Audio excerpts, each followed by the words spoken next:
Hola, muy buenos días a todos. Hoy vamos a hablar de la transformación del músculo en carne. Esto está incluido en el programa analítico, en la unidad temática número 2, en donde tenemos el tema 3, que justamente se refiere a todo lo que es la transformación del músculo en carne. Vamos a ver, en primer lugar, los cambios bioquímicos que suceden en el músculo después de que el animal muere, es decir, la instalación del rigor mortis, cómo se da la glucólisis, cómo se da esa maduración de la carne, y cuáles son los atributos o caracteres sensoriales que se tienen en cuenta para evaluar justamente los atributos de calidad de carne. También vamos a hablar de los factores que influyen a esta calidad de carne, que pueden ser endógenos o exógenos, y por último vamos a hablar de las alteraciones post-mortem más frecuentes que se suelen dar, como las carnes pálidas, blandas, exudativas, o secas, duras y oscuras.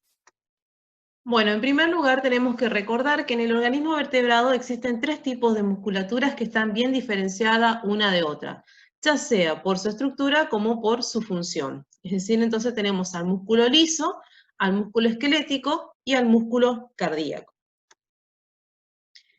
El músculo esquelético, que es el músculo que nos interesa en esta ocasión, porque es este músculo el que se va a terminar transformando en carne, está compuesto por células que son muy largas y más o menos cada una de ellas tiene una gran cantidad de núcleos, que la particularidad es que estos núcleos se ubican hacia la periferia.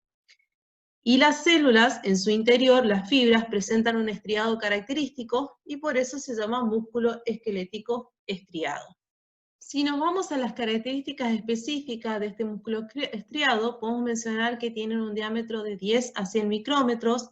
Acá van a haber nombres propios, todo lo que conocíamos como membrana plasmática, acá se va a denominar sarcolema, lo que conocíamos como citoplasma, acá se va a denominar sarcoplasma, y el retículo endoplásmico va a tener también nombre propio que se denomina retículo sarcoplasmático.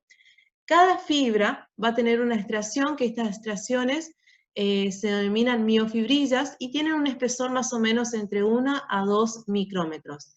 La fibra, a su vez, tiene, como vimos, cientos de núcleos que están localizados justo por debajo del sarcolema y por eso mencionábamos que los núcleos van a estar orientados hacia la periferia de la célula. Y estos núcleos, por supuesto, van a ser aplanados y ovales. Vamos a hablar de las miofibrillas, que es la sarcómera, que podemos decir que es la unidad funcional de la estructura muscular, y vamos a mencionar que una miofibrilla contiene filamentos finos y gruesos, y que estos van a estar compuestos principalmente por filamentos de actina y miosina, que los vamos a ver más adelante, y forman un patrón de bandas, estos filamentos, que se va repitiendo en toda la fibra del músculo. Este patrón se conoce como sarcómero y es la unidad de contracción del músculo. Los filamentos gruesos se encuentran en la región central del sarcómero y conforman lo que se conoce como bandas A. A porque son bandas oscuras y son anisotrópicas a la luz polarizada. Los filamentos finos van a encontrarse unidos al final del sarcómero en una estructura que se conoce comúnmente como línea Z o disco Z. Y al lado de la línea Z vamos a tener las bandas I, que las bandas I se denominan así porque son isótropas, son claras a la luz polarizada. Y esto solo tiene filamentos finos y aparece como una zona clara a los lados de la banda oscura A. En el medio de la banda A vamos a encontrar la zona H. La zona H es una banda clara donde solo se encuentran filamentos gruesos. Y en el medio de la zona H se va a encontrar la línea M, que la línea M está formada por la disposición de las proteínas de los filamentos gruesos. Entonces podemos observar en la imagen que el sarcómero va a estar limitado por dos discos o líneas Z, va a presentar una banda oscura, que es la banda A, y una banda clara, que es la banda I. A su vez, en el medio entonces de la banda A, vamos a tener la zona H, que también tiene a la línea M. Si nos adentramos aún más a esta unidad sarcómera, podemos ver que es la interacción entre los filamentos finos y los filamentos gruesos. Como pueden observar en esta imagen, está limitada entonces por los dos discos Z, a los cuales se unen los filamentos finos, que va a estar integrado por la actina, la tropomiosina y la troponina, con los filamentos pesados que está integrado por las miosinas particularmente. Y vamos a ir viendo cómo interactúan estos filamentos, sobre todo en el momento de la contracción muscular. Si nos adentramos más todavía internamente, vamos a ver que los filamentos finos va a estar constituido por una actina. Esta actina tiene una forma globular que se va conglomerando y forma la actina fibrilar. Esa actina fibrilar está enrollada, podemos decir, a otros filamentos como son la tropomiosina, que es la cadena que ustedes ven acá, amarilla y celeste. Esa tropomiosina lo que hace es entrelazar a ese filamento de actina. Y después tenemos la otra porción que es la troponina, que la troponina tiene 3 sitios, de los cuales el sitio que más nos interesa es el sitio de la troponina C, que es el que es sensible al calcio, por lo tanto va a reaccionar a este mineral, sobre todo en el momento que se lleve a cabo la contracción muscular. Acá a la izquierda tenemos la molécula de miosina, que esa molécula de miosina lo que hace es justamente, tiene 2 porciones, tiene las cadenas pesadas y las cadenas ligeras. Lo que tienen que recordar de esta molécula es que las cabezas se consideran como ATPasas, porque tienen la facilidad de poder desdoblar al ATP. Acuérdense que esto también siempre está asociado con iones de magnesio, como toda ATPasa, digamos. Y acá abajo podemos ver cómo internamente entonces se relacionan tanto los filamentos pesados, o gruesos, perdón, como los filamentos finos en el momento de la contracción muscular. Acá entonces tenemos cómo se inicia esa contracción muscular, solamente es para ejemplificar. Lo importante que ustedes tienen que saber es que va a haber un estímulo, que ese estímulo va a reaccionar en la placa motora y esa placa motora va a desencadenar una serie de respuestas. Por ejemplo, que a nivel de los túbulos T se liberen iones de calcio y estos iones de calcio van a poder interaccionar con la troponina C específicamente para que cambie la configuración y de esa forma que deje el espacio libre para que se pueda unir la actina con la miosina. Y de esa forma entonces empieza la contracción muscular. Y bueno, de manera viceversa, al lado derecho tiene cómo se relaja ese momento de la contracción muscular. Entonces, básicamente hay una activación del músculo por una estimulación nerviosa, ahí tiene que haber entrada de iones de calcio, que estos van a actuar sobre la troponina C, como les mencionaba, y eso cambia la conformación. Al cambiar la conformación, entonces deja libre el sitio activo de la actina para que pueda reaccionar con la miosina, y se va a activar la ATPasa, que es la que estaba en la cabeza de esa miosina, suministrando energía para que la actina sea corrida, o sea, empujada hacia el centro del sarcómero. Luego, ese magnesio que queda con fósforo es recargado nuevamente con otro ATP y de esa forma entonces se libera la miosina con la actina. Y este proceso se va repitiendo de ser necesario. Entonces vamos a ver acá, vamos a observar un video en donde vamos a ver que esto va pasando simultáneamente en todas las fibras musculares. Entonces, como pueden observar ustedes, esas bolitas de color púrpura es el calcio que se liberó en respuesta a un estímulo, y ese calcio entonces lo que va a hacer internamente es ubicarse y colocarse en la troponina C. Esa troponina C, como ustedes pueden ver ahí, lo que va a hacer es cambiar la conformación y de esa forma entonces me va a dejar liberado el sitio de acción entre la actina y la miosina. ¿Por qué lo tiene que liberar? Porque justamente la tropiomiosina era la que estaba ocupando ese espacio. Una vez que deja el sitio activo libre, la miosina puede unirse a esa actina formando un complejo que se denomina actomiosina. Es importante recalcar acá que la única forma que se pueda liberar esa actina de esa miosina es que llegue ATP, como recién vimos en la imagen. En caso de que no haya más ATP, esa unión queda de forma permanente y no puede ser escindida. Acuérdense que les dije que la cabeza de la miosina es una ATPasa, entonces solamente puede reaccionar cuando haya moléculas de ATP disponibles. Ahí fíjense, lo que va a hacer es mostrar nuevamente, y de esa forma era lo que nosotros estudiamos como la teoría de la cremallera, que se va dando simultáneamente en todas las fibras musculares para lograr la contracción de ese músculo. Y de esa forma, entonces, cuando se une, aprovechando la fuerza del impulso que genera esa liberación de energía por la ruptura del ATP, tracciona al filamento de actina hacia el centro de la unidad sarcómera. Para nuevamente liberarse, tiene que recibir otro ATP para que de esa forma entonces la miosina quede en estado de activación para que pueda unirse a otra actina y de esa forma generar nuevamente el golpe de contracción de la fibra muscular.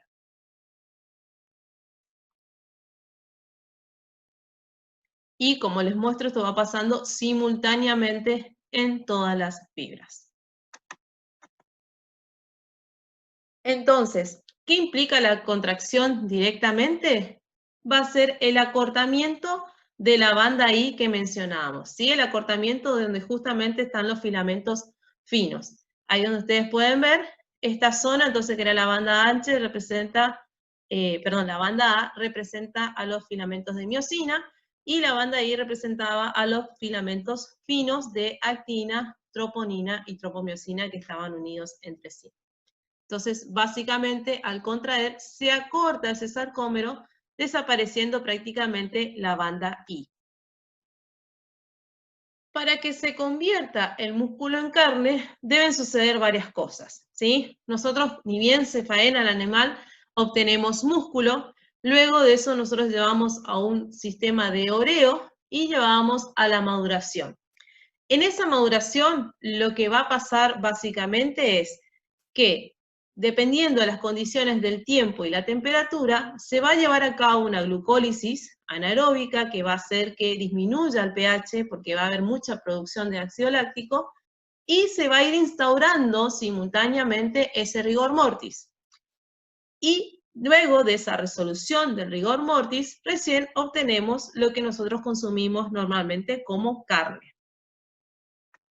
Para que suceda esto, es sumamente importante recordar cuando hablábamos del descanso de los animales. Uno de los objetivos del descanso, aparte del desbaste, nosotros decíamos que era que el animal pueda recuperar el glucógeno. ¿Por qué es sumamente importante el glucógeno? Porque si se acuerdan, ese glucógeno, a través de una glucogenólisis, va a dar glucosa, y esa glucosa a través de una glucólisis va a terminar dando ácido pirúvico. Cuando el animal está todavía con vida, hay presencia de oxígeno, porque el animal está respirando, entonces ese ácido pirúvico sigue la vía aeróbica a través de la respiración, terminando como dióxido de carbono y agua mediante el ciclo de Krebs. Ahora, cuando el animal muere, y eso me daba, por supuesto, un rendimiento entre 36 y 38 moles de ATP por cada molécula de glucosa que se degradaba. En cambio, cuando el animal está muerto, ya no hay presencia de oxígeno, entonces ese ácido pirúvico va a hacer el metabolismo anaeróbico.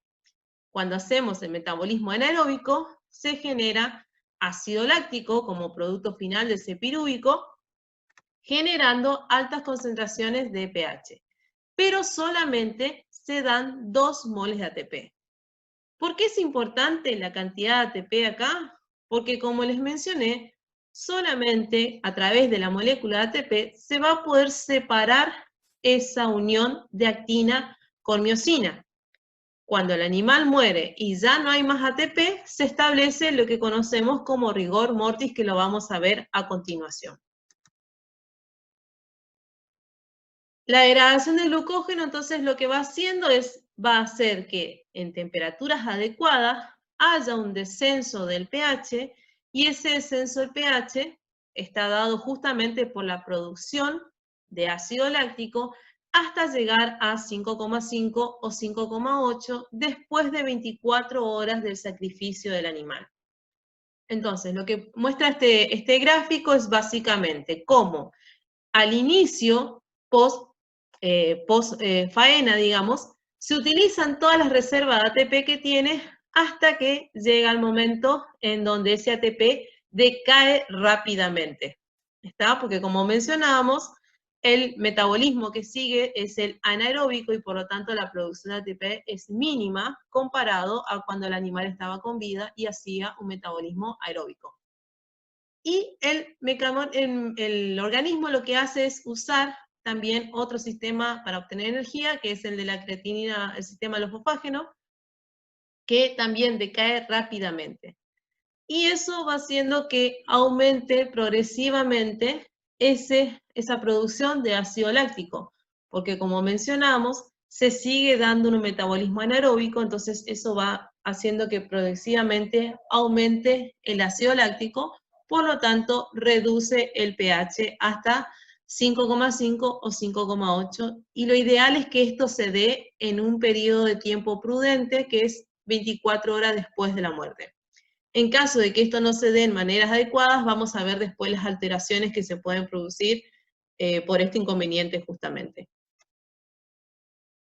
Que se dé de esta manera en 24 horas en una cura progresiva, teniendo en cuenta el tiempo y la temperatura a la que se va disminuyendo este pH, favorece la conservación de la carne.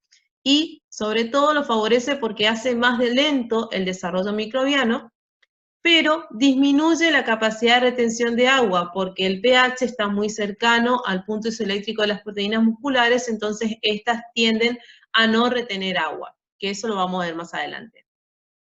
En los animales estresados, por ejemplo, que no hayan recuperado el glucógeno suficientemente o que sí lo hayan recuperado, pero que en el momento antes del sacrificio sufrieron una situación de estrés, el pH no va a descender. Y esto va a aparecer como un defecto que lo vamos a ver al final como carne oscura.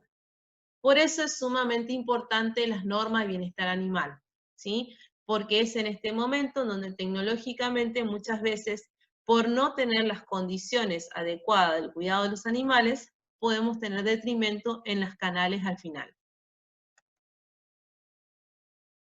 Bueno, entonces, el animal falleció, y a partir de ese momento se empieza a consumir todo el ATP que haya y se empieza a llevar a cabo el metabolismo anaeróbico de ese glucógeno que habíamos reservado. Entonces la reserva de ATP va a ser cada vez menor y de esa forma se va instaurando el rigor mortis. Este rigor mortis tiene 3 etapas, en donde la primera etapa es una primera etapa de pre-rigor, en donde en esos primeros 3 a 8 horas lo que hace es tratar de consumir al máximo posible todo el ATP que tenga disponible. Luego de esas 8 horas más o menos se da el rigor mortis en sí, en donde, como mencionamos, al no haber más ATP, la unión de actina y de miosina quedan permanentemente unidas, formando un complejo de actiomiosina. Eso instaura entonces la rigidez cadavérica, que va a comenzar por el corazón, diafragma, cuello, todo lo que es musculatura mandibular, las extremidades anteriores, primero decir cuarto anterior y después cuarto posterior. Y finalmente el tronco. Es importante tener en cuenta la temperatura a la que se va a llevar a cabo esto, porque como mencionamos, hay aumento del ácido láctico, que eso lleva a la disminución de pH.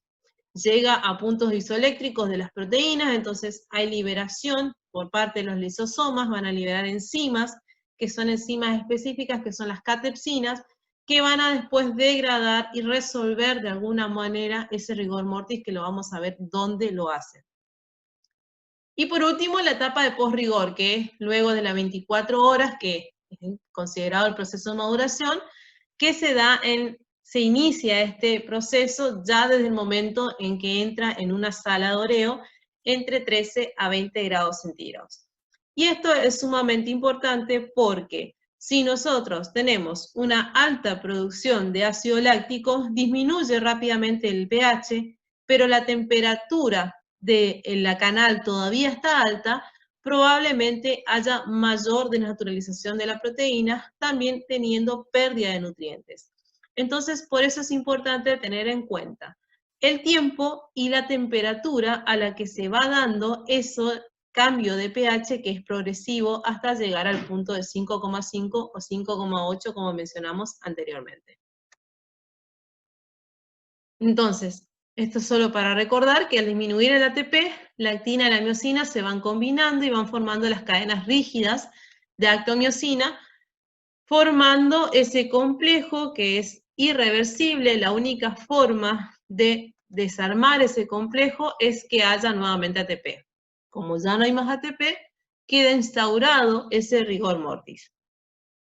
Después que se consume todo ese ATP y ya quedó instaurado ese rigor mortis, la rigidez se va revirtiendo, pero debido a que las enzimas proteolíticas que estaban retenidas en esos lisosomas, que son del género de las catepsinas, van a ir digiriendo y fragmentando proteínas que integran a las fibras musculares.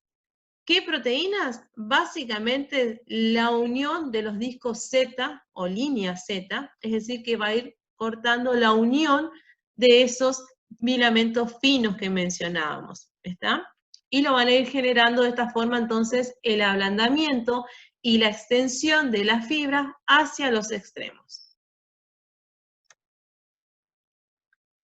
La maduración de la carne, entonces podemos decir que la carne recién va a estar lista para el consumo después de que tenga un tiempo de almacenamiento en la refrigeración, tras lo cual tecnológicamente se observa que la carne es mucho más tierna y jugosa. Además, el aspecto también del color de la carne cambia, aparece un matiz marrón rojizo, el color se aclara y surge un aroma más agradable, que este aroma justamente es producto de esa acidificación que se da como consecuencia de la maduración del músculo en carne. La maduración entonces va a ser el tiempo en el cual la carne recientemente faenada se va a hacer más tierna y en este periodo en donde adquiere esos caracteres organolépticos deseados y buscados en los cortes cárnicos. Es importante establecer que los tiempos de maduración sean los correctos y que no sea un periodo demasiado largo, porque acuérdense que la conservación es sumamente importante, la conservación y el almacenamiento, para evitar arruinar el sabor y la vida útil de este producto. Y vamos a tener dos formas de madurar, la maduración en seco y la maduración en vacío. La maduración en seco consiste en bajar la temperatura. Vamos a colocar en una cámara entre 0 y 4 grados centígrados con una humedad relativa del 80%, y esto va a generar una oxidación, generando un cambio en el perfil microbiológico y cierto grado de deshidratación de la carne. Estas reacciones producen un cambio importante en el sabor, el cual es preferido justamente por el gusto de los clientes más refinados. Y la maduración en vacío, que ya vimos en varias instancias cómo se lleva a cabo, que consiste justamente en envasar y sellar los cortes en bolsas al vacío, a las cuales se le extrae todo el oxígeno, minimizando de esta forma entonces el contacto con los gases y la humedad del ambiente. ¿Cuáles son los cambios estructurales que se dan en la maduración? Bueno, básicamente es la ternización o tenderización, como lo pueden encontrar. Si bien dijimos que ese complejo de actomiosina quedan permanentemente unidos, también mencionamos que las catepsinas, las enzimas que son liberadas, van a ir degradando a la altura de los discos Z. Ahora bien, no solamente estos filamentos son los que integran en la terneza de la carne, sino también los del tejido conjuntivo, como el colágeno y la elastina. El colágeno y la elastina no se llegan a desnaturalizar totalmente durante la maduración, pero sí, como hay una disminución del pH, se produce cierta solubilización ácida del colágeno. Entonces esto contribuye a que retenga un poco más de moléculas de agua y que sea un poco más tierna esta carne. Las proteínas miofibrilares, como dijimos, se van a desprender del disco Z, por la acción de estas catepsinas, y la acumulación de ácido láctico es la responsable de lograr que el pH descienda de 7, que era cuando el animal estaba vivo, a 5,4 o 5,8. Y esto es importante, que tiene que estar dado acompañado con la temperatura. Por eso es que esto se tiene que dar en bajas temperaturas para que favorezca la acción de las calpaínas y solamente degrade a la altura del disco Z y no haya una desnaturalización generalizada de las proteínas del músculo. Y otra cosa que es importante es que durante las primeras 72 horas de que se almacena la carne, se produce, justamente por todos estos procesos que veníamos mencionando, el 80% de la tecnización. Justamente se da por efecto de la proteólisis, que se da a nivel de los discos Z, del músculo. Entonces, vamos a ver cuáles son los caracteres sensoriales que se evalúan en la carne. En primera medida tenemos el color. El color es la característica que es más apreciada por el consumidor porque denota cierta impresión de calidad y de grado de frescura. El color del músculo va a depender de la raza, de la alimentación, de qué edad tiene, de qué tipo de músculo estamos hablando y de la tecnología de empaque. La carne vacuna, por ejemplo, es de un color rojo cereza brillante. En los equinos es un rojo oscuro más intenso. En las ovejas y en las cabras se considera que es un color rojo ladrillo. Y en los cerdos es un rojo pálido o rosado intenso. Para ser blanquecino también en las aves. Ahí no está, pero en los peces, dependiendo de la especie, algunos van a ser más tirando a los colores amarillos y otros van a ser más tirando a los colores rojizos o azulados. Una coloración anormal en la carne se puede producir por un mal manejo, por un estrés previo a la faena, por un sangrado inadecuado o porque el oreo no fue inadecuado. Muchas veces en esta instancia es donde se ven los problemas tecnológicos que tenemos. Esto es solamente para que ustedes vean cómo es el color de la carne en las diferentes especies. Arriba, por ejemplo, tenemos carne de aves. Esto es carne de yacaré. Fíjense que es muy parecida a la del pescado o a la del ave. Esto es carne de pescado, carne de cerdo, bovinos, y esto que ustedes ven acá es búfalos. Cómo va cambiando según la especie ese color de carne. Bueno, como mencionamos, entonces los responsables del color son la mioglobina y la hemoglobina, que son las encargadas de transportar el oxígeno al músculo. La mioglobina como tal, cuando hay altos niveles de oxígeno, se transforma en oximioglobina y es la del color rojo brillante o rojo cereza que naturalmente vemos en las carnes cuando vamos a una góndola. Si nosotros excluimos totalmente el oxígeno, esa oximioglobina vuelve a ser mioglobina, pero de un color púrpura. Y si nosotros reducimos los niveles de oxígeno, no los extraemos totalmente, solo reducimos un poco los niveles de oxígeno, esa oximioglobina de color rojo brillante pasa a metamiolobina de un color marrón. Esto se da fácilmente cuando hablamos de envasado al vacío, ¿sí? Que se genera ese color marrón que muchas veces es rechazado por el consumidor. Pero siempre decimos que una vez que se tiene ese corte, lo que hay que hacer es abrir el envasado y dejarlo oxigenar por un par de minutos. Y ahí vamos a ir viendo los 3 estadios que mencionábamos recién, en donde la mioglobina, que es la que está en el centro, es la de color púrpura, cuando no hay nada de oxígeno en este centro de la carne. La metamiolobina, cuando hay bajos niveles de oxígeno, y la oximioglobina, cuando hay altos niveles de oxígeno.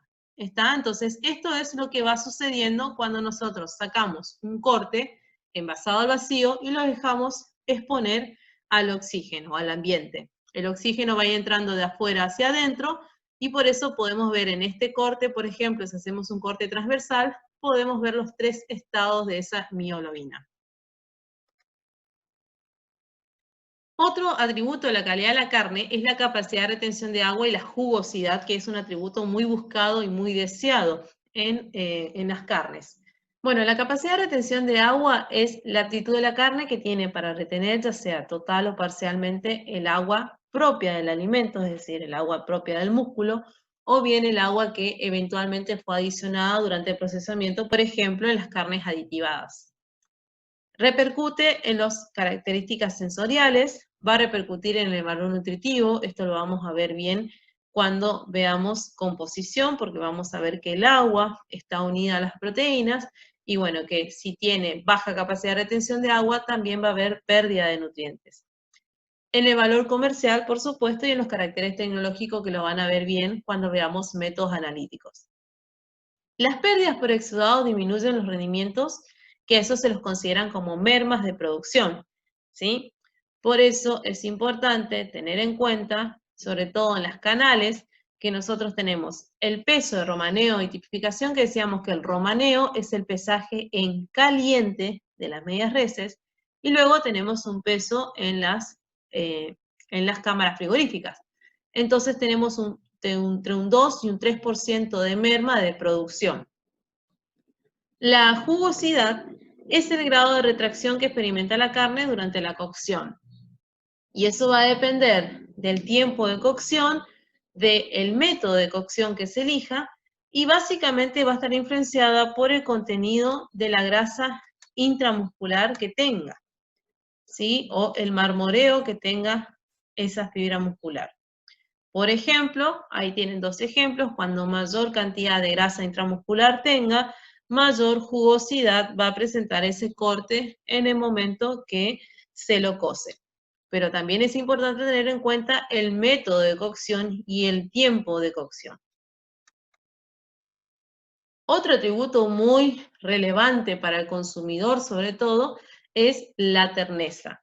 Que nosotros podemos decir que la terneza es la dificultad o la facilidad con la que se puede cortar o masticar un trozo de carne. Y está compuesta de tres cuestiones que son muy importantes, como por ejemplo la facilidad y la penetración de los dientes, la facilidad de fragmentación de ese grano de carne y la cantidad de residuos que quedan en la boca. Esto va a estar determinado por el número y tamaño de las fibras musculares y por el tejido conectivo, fundamentalmente el colágeno y la elastina que mencionábamos anteriormente. En cuanto al flavor, que es la conjunción entre el aroma y el sabor, esto va a estar dado básicamente por los ácidos grasos volátiles y va a variar también de una especie a otra. También el sexo o la raza o la alimentación van a tener repercusiones sobre estas características y atributos de la carne. Básicamente hay factores que lo afectan, como por ejemplo algunos alimentos, los tréboles, las harinas de industria, pescado, algodón, algunas leguminosas, van a inferir después un cierto olor característico en la carne. El pH, por ejemplo, cuando hay un pH normal, produce un sabor amargo. También van a intervenir los antioxidantes naturales, como son las vitaminas A y la vitamina C, porque estas van a mejorar el flavor. El olor sexual que se dan los machos enteros también puede tener implicancias en estas características, y además es importante no solamente cómo están constituidos esos ácidos grasos, sino en qué forma se los almacena, ¿sí? Porque si nosotros no tenemos condiciones adecuadas de almacenamiento, se produce el enranciamiento de las grasas, que este enranciamiento por lo general produce olores y sabores anormales. En las grasas, como mencionábamos, bueno, teníamos las de depósito, la de cavidad corporal, la subcutánea, la inter e intramuscular, y esto también va a estar afectado por diversos factores, algunos intrínsecos y otros extrínsecos. Entre los intrínsecos tenemos la especie animal, la edad, el sexo, la raza, y extrínsecos básicamente va a ser la alimentación, que influye no solamente en el sabor, sino en la consistencia, en el color y en el olor de estas grasas. Y los cambios de color de grasa se pueden deber por factores patológicos, en el caso de que hayan animales ictéricos, en donde en esa instancia entonces se considera una carne tóxica y no está apta para el consumo. La alimentación, por lo general animales que consuman alimentos con mucho maíz o con ciertas pasturas que tienen muchos carotenos, esto va a proporcionar color de carnes más amarillas, a diferencia del búfalo, que el búfalo no tiene carotenos, por eso el búfalo siempre va a tener una grasa blanca nacarada. Y después la edad y la categoría. Los animales viejos, y por lo general, inclusive las hembras, tienen grasa de un color más amarillo que los animales jóvenes o los machos. En cuanto a los factores endógenos que contribuyen o que influyen en la calidad de la carne, vamos a tener la especie, en primer lugar, en donde el contenido, por ejemplo, bajo de mioglobina en los músculos, como por ejemplo los cerdos, hace que la apariencia sea mucho más pálida comparado con una especie bovino. Y esta diferencia, por supuesto, es cualitativa debido a que la velocidad de la oxigenación de la mioglobina sería más rápida en el cerdo que en el bovino. En lo que respecta a la grasa, el cerdo, por ejemplo, tiene mayor proporción de ácidos grasos insaturados, eso lo vamos a ver bien cuando veamos composición, lo mismo que el equino, y en el bovino, por ejemplo, hay menos cantidad de ácidos grasos insaturados, habiendo mayor cantidad de ácidos grasos saturados. Y con respecto a la grasa de depósito, la grasa de la dieta tiene escasa influencia en los rumiantes debido a que, bueno, como vamos a ver en composición, los microorganismos del rumen pueden cambiar la conformación y configuración de estos ácidos grasos. En cuanto a la raza, en las especies de abasto existen, por ejemplo, razas que son especializadas para la producción de carne. En este caso los bovinos son las razas británicas, como Hereford, Shorton, Aberdeen Angus, que van a tener características carniceras excepcionales en lo que se refiere a la terneza, a la jugosidad y al malmoreo, así como también el grado de conformación y la terminación precoz, a diferencia de las razas cruza o las razas de tipo Bos indicus. En cuanto al sexo, podemos decir que los machos enteros, por acción de la testosterona, van a tener mayor desarrollo de las fibras musculares y escasa disposición de grasa. Por el contrario, el efecto de los estrógenos en las hembras va a hacer que se terminen antes con un adecuado grado de engrasamiento, aunque menor proporción de músculo. En cuanto a la edad, los animales jóvenes por lo general presentan un color más claro y también su carne es más tierna y menos sabrosa que la de los adultos. Cuanto más viejos son los animales, más consistente se vuelve la fibra muscular y esto es básicamente por los entrecruzamientos que tiene el colágeno muscular. Hay que recordar y hacer hincapié en que a medida que el animal envejece, lo que va variando es la formación de los enlaces entrecruzados entre ese colágeno muscular. Cuando son animales jóvenes, ese número de enlaces es menor y son enlaces muy lábiles que se pueden romper fácilmente. En cambio, cuando el animal va envejeciendo, esos puentes se van haciendo cada vez más rígidos, por lo tanto, se hacen las carnes un poco más duras. Además, también tenemos que tener en cuenta la localización anatómica. La distribución de colágeno, por ejemplo, en los músculos no es uniforme. En los músculos que tengan mucha actividad física, como por ejemplo el garrón, va a haber mayores porcentajes de colágeno y entonces a esta musculatura se la considera más vasta o más dura. A diferencia de los músculos, por ejemplo, del dorso, en donde tiene menor proporción de colágeno justamente porque la actividad muscular es menor. En cuanto a los factores exógenos, vamos a hablar de la alimentación. En el caso de los rumiantes, la alimentación no influye demasiado en la composición química de la carne, que la vamos a ver en la clase que sigue, y esto se debe a que las bacterias del rumen tienen la capacidad de modificar los alimentos. En el caso de los monogástricos, por ejemplo, especialmente en los cerdos y en las aves, el tipo de alimento sí puede influenciar positivo o negativamente en la composición de la carne. Los rumiantes, que son alimentados a pasto, por lo general van a presentar una carne de color más oscuro debido a la presencia de los beta-carotenos en estas pasturas, comparado con los animales que se engordan al corral, que están alimentados con granos y no van a tener tantos niveles de carotenos, por lo que la carne será un poco más clara. Hay alimentos que ya se sabe que tienen que estar restringidos porque transmiten gusto u olor desagradable a la carne, como es el caso de la harina de pescado o la semilla de algodón. Después, en cuanto al manejo, vamos a tener que el manejo ante-mortem es importante tener en cuenta porque los animales van a ser sometidos ya desde el momento de la carga del camión en el campo hasta que ingresan a la playa de faena. Y ahí es importante el cuidado del bienestar animal para obtener un producto de excelente calidad. Si no respetamos la norma de bienestar animal, seguramente las medias reses van a presentar golpes, machucones, hematomas, que estos tienen que ser retirados en el momento del dressing y por lo tanto van a desmejorar la presentación final y reducir el rendimiento de las medias reses. Además, estos animales van a llegar estresados, por lo tanto, si no tienen un adecuado descanso, no van a lograr una excelente conversión del músculo en carne. Post-mortem, una vez que el animal fallece, es importante tener en cuenta cómo se lleva a cabo esa glucólisis que mencionábamos por post-mortem, teniendo en cuenta los niveles de pH y temperatura a los que sucede, evitar el acortamiento por frío, que lo vamos a ver a continuación cuando hablamos de anomalías, cómo se suspenden estas canales en las cámaras frigoríficas, la maduración y la conservación. Acá es importante que si la carne va a ser refrigerada o congelada. Si la congelación, tenemos que ver si va a ser lenta o rápida y cómo va a ser el proceso de descongelación de ese corte.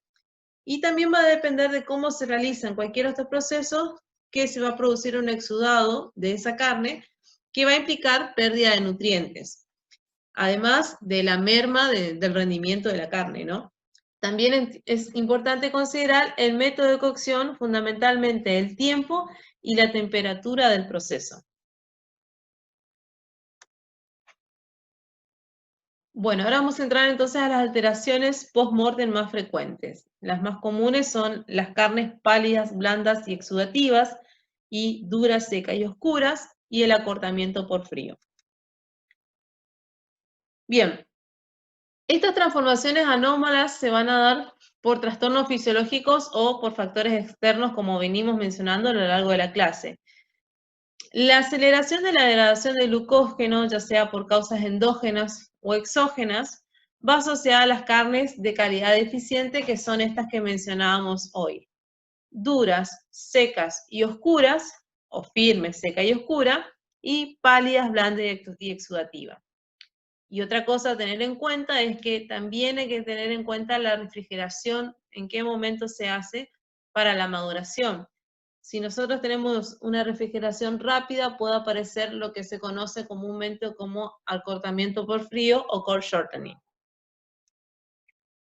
Bien. Bueno, las carnes pálidas, blandas y exudativas se producen cuando la degradación del glucógeno es post-mortem, pero hay un descenso de pH rápido, brusco, y la temperatura de la carne todavía es elevada.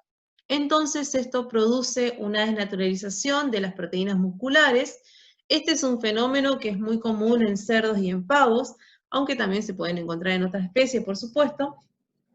Y esta carne va a tener menor capacidad de retención de agua justamente porque al desnaturalizarse las proteínas, dijimos que el agua estaba ligada a estas proteínas, entonces va a lograr que esa agua salga. Por eso se denominan exudativas. Y van a ser pálidas porque dentro de esa naturalización proteica también va a haber destrucción de mioglobina. Entonces, eso va a hacer que sean mucho más pálidas de lo que normalmente deben ser, y bueno, blandas porque van a perder el tono o firmeza que le da la estructura de la estructura proteica a estas fibras musculares. Y en cambio, las carnes oscuras, duras y secas, la degradación del glucógeno se da ante-mortem. Y esto puede ser cuando hay agotamiento del glucógeno muscular debido a un estrés previo al sacrificio, o bien porque no se respetó el tiempo de descanso en los corrales. Entonces, al haber poco glucógeno, va a determinar baja producción de ácido láctico, por lo tanto, el pH nunca va a descender como debe descender en un periodo de 24 horas. Y eso entonces va a hacer que estas proteínas retengan mucha más agua, por lo tanto van a ser un color mucho más intenso, más oscuras, y al retener más agua también va a tener mayor tonicidad esa fibra muscular. Por eso son oscuras, duras y secas. Entonces, normalmente, ¿cómo tiene que suceder? Es la flecha azul que ustedes pueden observar. Normalmente el pH que está en 7, cuando el animal aún está vivo, en el transcurso de las 24 horas tiene que llegar a 5,5, 5,8, como veníamos mencionando. Como dijimos, en las carnes pálidas, blandas y exudativas, que son las PSE, si bien la glucólisis se da post-mortem, el inconveniente es que esa glucólisis se da a una temperatura elevada. Entonces hay alta producción de ácido láctico, disminuye rápidamente, como ustedes pueden observar, disminuye rápidamente ese pH, como pueden observar acá, disminuye bruscamente ese pH y se logra una desnaturalización de las proteínas, ¿sí? Sobre todo las del tejido muscular. Y ahí tenemos entonces las carnes pálidas, blandas y exudativas. Caso contrario es el de las oscuras, secas y duras. Acá lo que sucede es que no hay suficiente cantidad de glucógeno. Entonces, cuando se lleva a cabo la glucólisis post-mortem, no alcanza la cantidad suficiente de ácido láctico como para disminuir ese pH. Entonces ese pH no llega a los niveles que debe llegar, generándome entonces de esa forma el aumento de la capacidad de retención de agua, por lo tanto van a ser carnes mucho más firmes en su textura y van a ser más oscuras. Otra anomalía que se suele dar es el acortamiento por frío o cold shortening, que básicamente se da cuando nosotros sometemos a carnes a temperaturas inferiores de 10 grados centígrados antes de que aparezca el rigor mortis, es decir, en el periodo de pre-rigor. Estas temperaturas menores a 10 grados centígrados lo que van a hacer es dar lugar aún a la liberación de calcio desde los túbulos T, desde el sarcoplasma, hasta inducir la contracción y el acortamiento del músculo pre-rigor. Ahí pueden observar en la imagen cómo está un músculo relajado, cómo está ese sarcómero cuando está contraído, y cómo está cuando se genera el acortamiento por frío. Para evitar el acortamiento por frío, las medidas que se suelen usar en la industria es controlar la refrigeración de las canales que recién son sacrificadas. Por eso es tan importante el oreo en esta ocasión, hasta que se instaure la rigidez cadavérica. Y luego sí proceder al enfriamiento rápido de la canal. Otra medida es que cuando las canales se suspenden por las pelvis, es decir, por el agujero obturador, la tensión va a aumentar en la musculatura de la pierna, evitando el efecto de acortamiento en las extremidades posteriores, que es justamente donde están los cortes de mayor valor comercial. Y otra medida es la estimulación eléctrica de la canal. Acuérdense que nosotros mencionábamos que la estimulación eléctrica es un paso opcional dentro de la zona sucia, ¿se acuerda?